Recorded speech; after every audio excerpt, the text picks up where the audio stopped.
2021 சட்டப்பேரவை தேர்தலில் அதிமுக பறிகொடுத்த மணப்பாறை சட்டப்பேரவை தொகுதி நிலவரம் என்ன என்பதை பார்க்கலாம். மக்களே, உங்க தொகுதி பத்தி கொஞ்சம் தெரிஞ்சுக்கோங்க.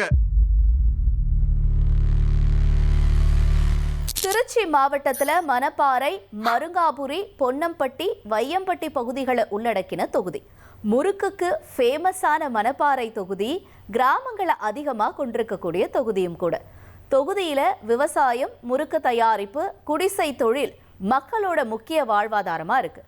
பிப்ரவரி 23 தேர்தல் ஆணையம் வெளியிட்ட இறுதி வாக்காளர் பட்டியல் படி தொகுதியில் 1,31,212 ஆண் வாக்காளர்களும் 1,34,798 பெண் வாக்காளர்களும் 9 மூன்றாம் பாலின வாக்காளர்கள்னு மொத்தமா 2,66,019 வாக்காளர்கள் இருக்காங்க.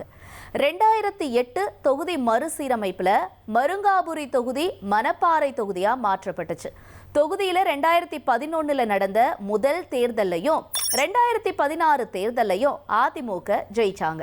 கடந்த 2021 தேர்தலில் திமுக கூட்டணியில உதயசூரியன் சின்னத்துல போட்டியிட்ட மனிதநேய மக்கள் கட்சி வெற்றி பெற்றாங்க.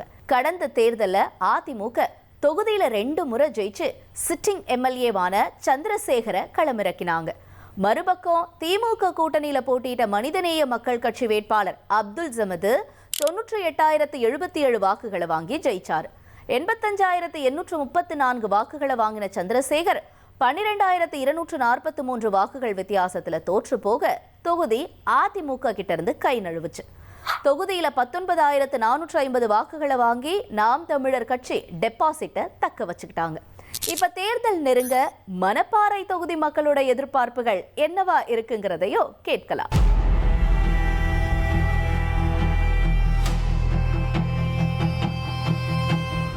டெல்டா மாவட்டத்திலே பார்த்தீங்கன்னா மணப்பாறை பகுதி ரொம்ப வறட்சியாக தான் இருக்குது, இன்னமும் இருக்குது. அதுக்கு என்ன ஒரு காரணம்னா, மழை பெய்யறப்ப தண்ணி குளத்தை சேமிச்சு வைக்க முடியல, தண்ணி குளத்துக்கு வரமாட்டேங்குது. வராதுக்கு என்ன காரணம்னா குளத்துக்கு வர வாய்க்கால பூரா தண்ணி ஆத்துவாரி பூரா அடைச்சி வச்சிருக்காங்க. நிறைய பேர் என்ன பண்ணாங்கன்னா ஆக்கிரம் பண்ணிட்டாங்க. அதனால தண்ணி பூரா ஆத்துவாரிலே போய் தேவையில்லாமல் ஆற்றுக்கு போயிடுது. தண்ணி பத்தவே மாட்டேங்குது. ஒரு நாளைக்கு 4 குடம் 5 குடம் தண்ணி தான் வருது. ஸ்கூல் போகிற பிள்ளைங்களுக்கு பத்தாது. ஒருத்தர் 2 பேருக்குனா அந்த 5 குடம் தண்ணி போதும். ஸ்கூல் போகிற பிள்ளைகளுக்கு பத்தாது, ஆடு மாடு வச்சுருக்கவங்களுக்கும் பத்தாது. டெய்லியும் எப்படியாவது ஒரு 20 குடம் தண்ணியாவது வேணும்.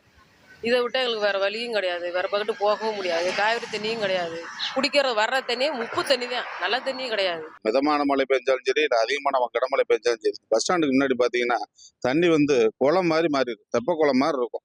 வர்றவங்க நீச்சல் அடிச்சே போகலாம்.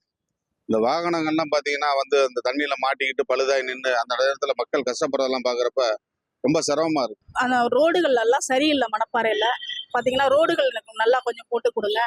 இங்க வாகைக்குளம் ரோடெல்லாம் பாத்தீங்கன்னா நிறைய குப்பைகள் அதிகமா தேங்கி இருக்கு. நிறைய மக்கள் அந்த இடத்துல நாய்கள் அதிகமா புழங்குது. ஏன்னா அந்த நாய்களை கொஞ்சம் இது பண்ண சொல்லுங்க.